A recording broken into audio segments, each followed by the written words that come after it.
vão... é menor em roupa. Então, a vantagem absoluta maior alimenta o europeu. A desvantagem relativa menor, vantagem relativa, a maior vantagem absoluta. Desvantagem relativa, a menor desvantagem absoluta, vinho do europeu, roupa do europeu, roupa do americano. Então dá para a gente perceber em que cada um vai se especializar, que era a ideia da teoria pura do comércio. O que define se um país deve ou não produzir e fazer comércio?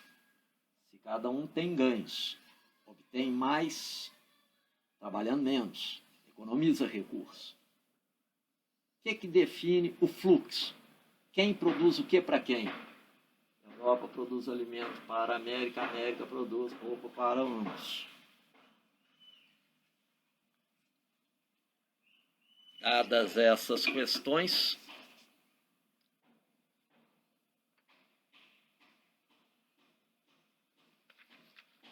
deixa eu descobrir aqui se eu tenho mais algum exercício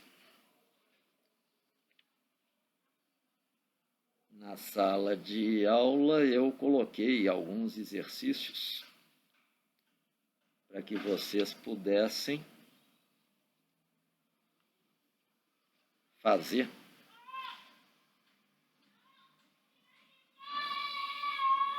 Aqui eu tenho a impressão que nós já fizemos alguns que ajudam agora vocês retomarem aqueles que foram apresentados na sala de aula, na apostila, nos exercícios.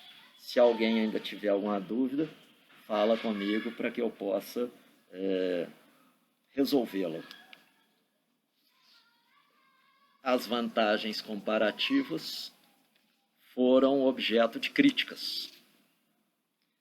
As principais críticas tinham a ver com por que está trabalhando com valor trabalho apenas e tão somente, se todos sabemos que cada vez mais que o tempo foi passando, Ricardo já está escrevendo em 1820, cada vez mais o mundo não tinha produção dependente só de trabalho, e cada vez mais o capital era um fator mais fundamental.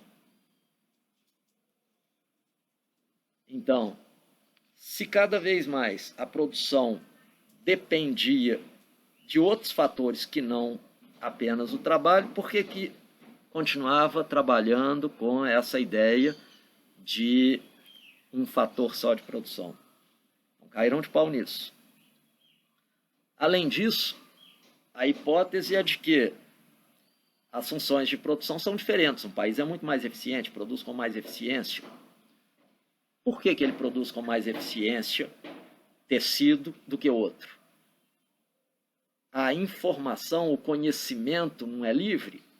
Se a informação, o conhecimento é livre, quem faz tecido sabe qual é a técnica mais produtiva, porque isso não é segredo, tanto no país americano, quanto no país europeu, quanto no asiático. E aí todo mundo que produz alimento, esteja em que país estiver, vai ter uma função de produção que é igual para todo mundo. E todo mundo que produz tecido vai ter uma função de produção de tecido que é igual para todo mundo, embora a função de produção que faz tecido não é igual à função de produção que faz alimento. Então, as funções de produção de um mesmo produto são iguais em qualquer país do mundo. E dentro de qualquer país, as funções de produção por determinados produtos diferem. Além disso, qual a explicação para a existência de custos comparativos? Para Ricardo, que trabalhou com um modelo de 2 países, 2 produtos e um só fator de produção, era diferenças na estrutura produtiva, diferenças na capacidade de combinar esses fatores. Diferença na qualidade, na quantidade e na capacidade de combinar esses fatores, a estrutura produtiva. Isto é que Ricardo leva em conta como fundamental para explicar a existência de vantagens comparativas. Mas o pessoal vira e fala assim, mas não é só a técnica de produção que conta. A técnica de produto também conta. A técnica de produto faz produtos com maior qualidade, com menor qualidade, mais qualificados do que outros. Não é só a questão do fator de produção, da estrutura produtiva. A gente tem que lembrar que também as demandas mudam. E as demandas mudando podem fazer com que, a escala de gostos mudando, pode fazer com que cada país tenha um dado tipo de preferência que vai afetar o preço interno dele e, portanto, se um país gosta muito mais de tecido do que outro, o preço do tecido naquele país tenderá necessariamente a ser maior, independente de a função de produção dos dois estabelecer uma relação de custos de produção entre eles. A relação de custos pode dizer que um produto corresponde a um certo valor do outro, mas por conta da grande demanda por tecido, o tecido tem internamente um preço muito superior àquele que as condições produtivas ditariam. E, sendo assim, a gente conclui que, se o preço está elevado porque a demanda é muito alta, mesmo que aquele país tivesse até vantagens, ele deve começar a importar de outros. Nós vamos voltar a tratar dessas questões de críticas a Ricardo, mas antes de tratar delas, eu interrompo aqui a aula e vou dizer para vocês que na nossa próxima filmagem, na nossa próxima gravação, se vocês estiverem achando interessante, nós vamos tratar de que essa ideia de que vantagens comparativas é que determinariam a razão do comércio entre duas economias, a existência de vantagens comparativas, é que seriam a causa, a explicação para o comércio. Essa hipótese, já em 1930, se não me engano, ou antes ainda, ela foi confirmada, mas sem aquela limitação, que era a limitação enfrentada e que era uma crítica de Ricardo só do fator trabalho. Haberler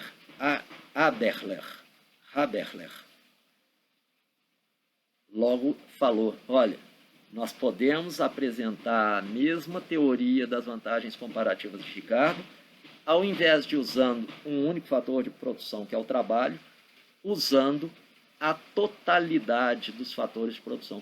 Então, usando terra, capital e trabalho, e não apenas trabalho.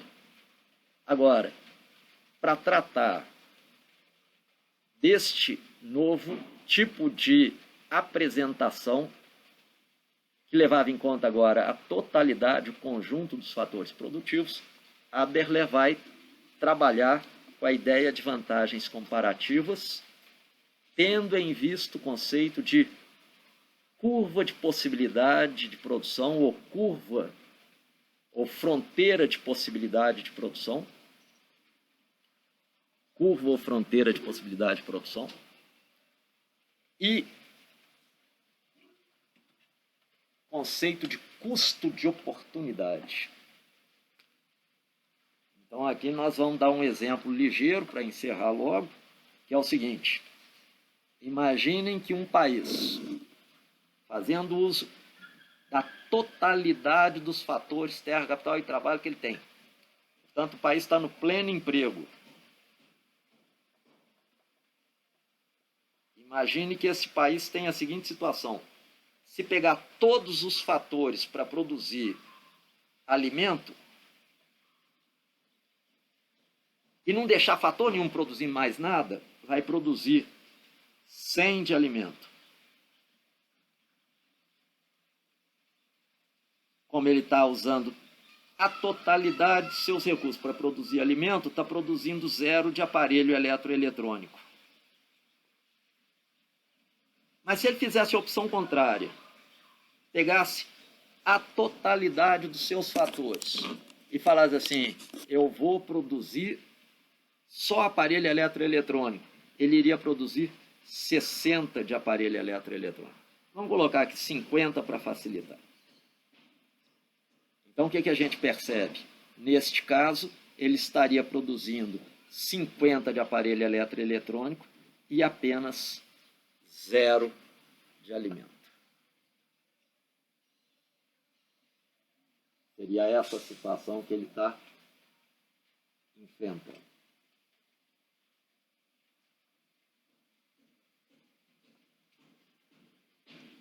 Como nós temos alimento e aparelho eletrônico, numa quantidade numa ponta e numa outra quantidade na outra, nós podemos então estabelecer isso em termos de uma relação gráfica, uma curva, em que nós vamos mostrar de um lado, num eixo, aparelho eletroeletrônico e no outro, o alimento.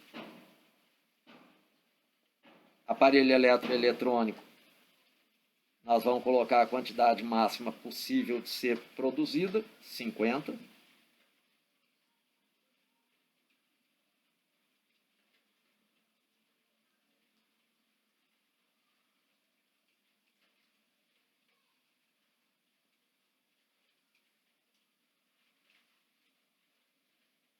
E alimento, nós vamos colocar a quantidade máxima possível de ser produzida, 100. O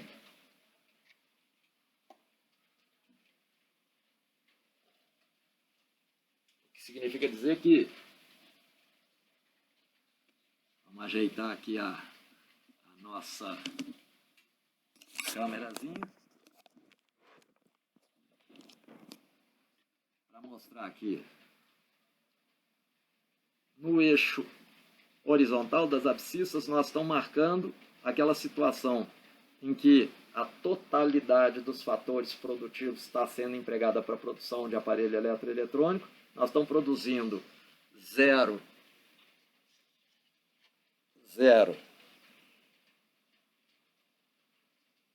de alimento e 50 de aparelho eletroeletrônico. É essa situação aqui. 0 de alimento, 50 de aparelho eletroeletrônico. Na situação oposta, nós estamos marcando 0 de aparelho eletroeletrônico e 100 de alimentos. Logo, esses dois pontos extremos, se a gente os unir,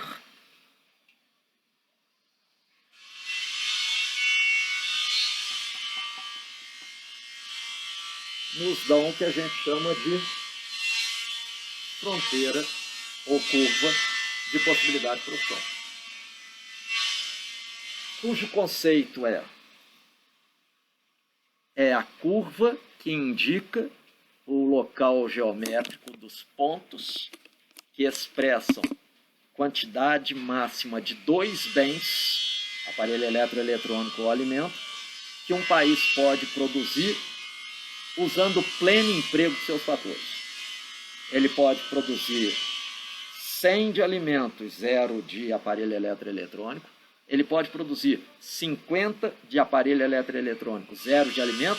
Ou pode, por exemplo, distribuir metade para aparelho eletroeletrônico, ele vai produzir então 25. Metade para alimento, ele vai produzir 50. Pode falar 1/4 para alimento, então ele vai produzir 25 de alimento. 3/4 dos recursos para produzir 37,5 de aparelho eletroeletrônico.